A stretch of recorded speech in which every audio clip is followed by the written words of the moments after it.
પાયલ ગોટી વિવાદમાં ભાજપ સાંસદ પરસોત્તમ રૂપાલાની એન્ટ્રી પોલીસની ઉતાવળ ગણાવી। અમરેલીના લીટરકાંડ મુદ્દે પાટીદાર દીકરી પાયલ ગોટીને લઈને રાજકારણ ગરમાયું છે। કોંગ્રેસે પાટીદાર દીકરીની અસ્મિતાનો મુદ્દો બનાવી ભાજપને ઘેરવાનો પ્રયાસ કર્યો, ત્યારે આ મુદ્દે હવે અમરેલીના નેતા અને સાંસદ પરસોત્તમ રૂપાલાએ એન્ટ્રી મારી। રાજકોટમાં આંતરરાષ્ટ્રીય પતંગ મહોત્સવમાં હાજરી આપવા આવેલા રાજકોટના સાંસદ પરસોત્તમ રૂપાલા પાયલ ગોટી વિવાદ મુદ્દે બોલ્યા હતા।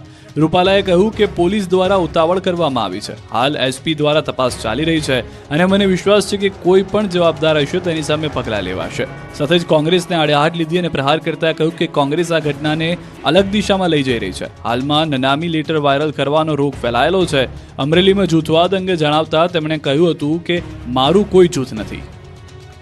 પાયલ ગોટી મુદ્દે રૂપાલાના નિવેદનનો મામલો સુરતથી જાણવા મળી રહ્યા છે સમાચાર। તે પ્રમાણે કોંગ્રેસ નેતા પ્રતાપ દુધાતે પરસોત્તમ રૂપાલાના નિવેદનને આવકાર્યું।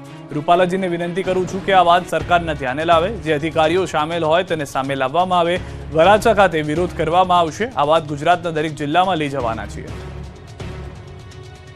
એના નિવેદનનો આવકારું છું કે પોલીસની ક્ષતિ રહી છે, પોલીસની ઉતાવળ થઈ છે, તો હું આપના મારફત એટલું જ કહેવા માંગુ છું કે અમારી માંગ એક જ પ્રકારની છે નારી સ્વાભિમાન મંચની, કે આ પીડિત દીકરી રાતનું સરઘસ કાઢવું, ઘરેથી લઈ જવી, સાથે સાથે એને ખોટી કલમોમાં ફિટ કરવી। ફરી વખત ગુજરાતની રોડ પર પિચકારી મારતા લોકોને સીધા દોર કરવા, મહિલાઓને હાથમાં ધોકો લેવા હર્ષ સંઘવીએ આપી સલાહ। મજૂરા વિધાનસભા બેઠકના ધારાસભ્ય અને રાજ્ય ગૃહમંત્રી હર્ષ સંઘવીએ પોતાના વિધાનસભા વિસ્તારની અંદર આજે દક્ષિણ ગુજરાત ઉમિયા મહિલા મંડળના કાર્યક્રમમાં હાજરી આપી। આ કાર્યક્રમમાં મહિલાઓ સાથે સંવાદ કરતા તેઓને સ્વચ્છતામાં કેવી રીતે પોતાનું યોગદાન આપી શકે તે અંગે વાત કરી। સાથે જ રોડ પર માવો ખાઈને પિચકારી મારતા લોકોને સીધા દોર કરવા મહિલાઓને છૂટો દોર આપ્યો। તેઓએ કહ્યું કે હાથમાં ધોકા લઈ લો, પુરુષોને માવો ખાઈને પિચકારી મારવાની આદત છૂટી જશે ને ઘરે પણ વહેલા આવતા થઈ જશે। આનાથી સોસાયટીમાં માવા થૂકવાથી થતી ગંદકી અટકશે। આ સાથે જ મહિલા સંમેલનમાં ફરી એક વખત હર્ષ સંઘવીએ બાળકોમાં મોબાઈલની કુટેવને લઈને ટકોર કરી હતી। બાળકોમાં મોબાઈલનું દૂષણ અટકાવવા વાલીઓને જાગૃત થવા જણાવ્યું। તેમણે કહ્યું કે બાળકોને હાથ પકડી મેદાનમાં અડધો કલાક રમવા લઈ જશો તો આપોઆપ મોબાઈલની આદત છૂટી જશે। સોસાયટી નીચે આ ભાઈઓ બેઠા બેઠા મોડી રાત સુધી જો પિચકારીના કંઈક ને કંઈક થૂકવો હોય તો એને શું કરવાનું? બધાએ ભેગા થઈને એક ધોકો લઈને નીકળશો તો આમાંના એક બી વ્યક્તિ સોસાયટીની નીચે માવો થૂકવાની હિંમત કરશે? તમારી બિલ્ડિંગના નીચે રમતના મેદાનમાં જો અડધો કલાક લઈ જશો ને તો એની મોબાઈલમાંથી આદત જરૂરથી ધીરે ધીરે છૂટી જશે। ગીર સોમનાથ જિલ્લામાં રાજપૂત સમાજનું મહાસંમેલન યોજાયું। સ્થાનિક સ્વરાજની ચૂંટણી પૂર્વે રાજપૂત સમાજ ફરી સક્રિય થયો છે। ગાંધીનગરમાં સીએમ સાથે બેઠક કર્યા બાદ ગીર સોમનાથ જિલ્લામાં રાજપૂત સમાજનું મહાસંમેલન યોજાયું। ગીર સોમનાથના ખંડેરી ગામમાં સમસ્ત રાજપૂત સમાજનું મહાસંમેલન યોજાયું।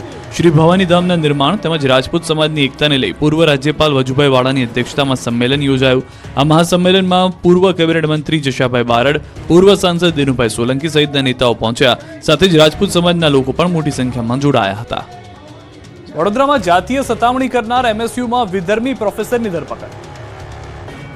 સતત વિવાદોમાં રહેતી વડોદરાની એમએસ યુનિવર્સિટીનો લંપટ પ્રોફેસરની હવે કામલીલાનો પર્દાફાશ થયો।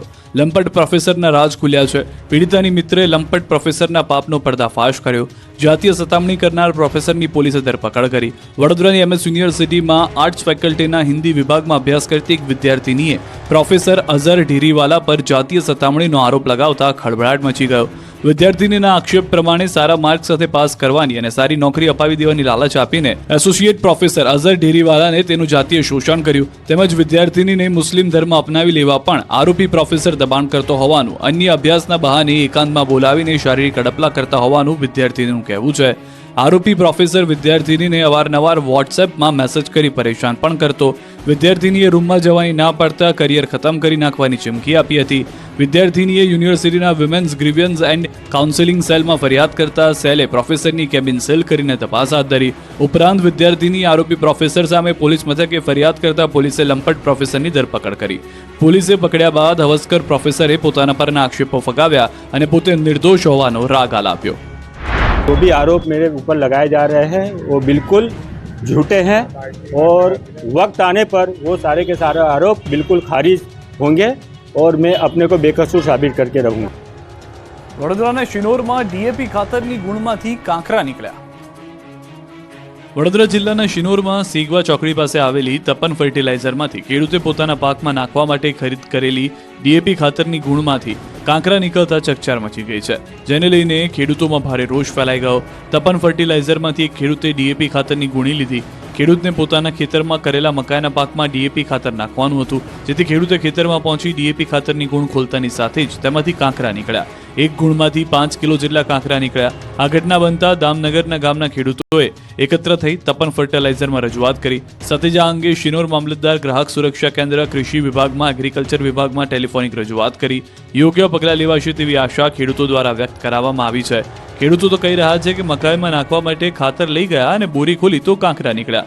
તો બીજી તરફ દુકાનદાર કહી રહ્યા છે કે આ બોરીઓ કંપનીમાંથી આવે છે, કાંકરા ક્યાંથી આવ્યા તેનો મારી પાસે કોઈ જવાબ નથી. હવે સવાલ એ થઈ રહ્યો છે કે કેટલાક વિસ્તારમાં ખાતર માટે પડાપડી થતી હોય છે, તો અહીં ખાતરમાં કાંકરા નીકળે છે. ખેડૂતો સાથે અન્યાય કેમ થઈ રહ્યો છે? કચ્છના નલિયામાં સૂર્યકિરણ એરોબેટિક્સ ટીમ આકાશ ગજા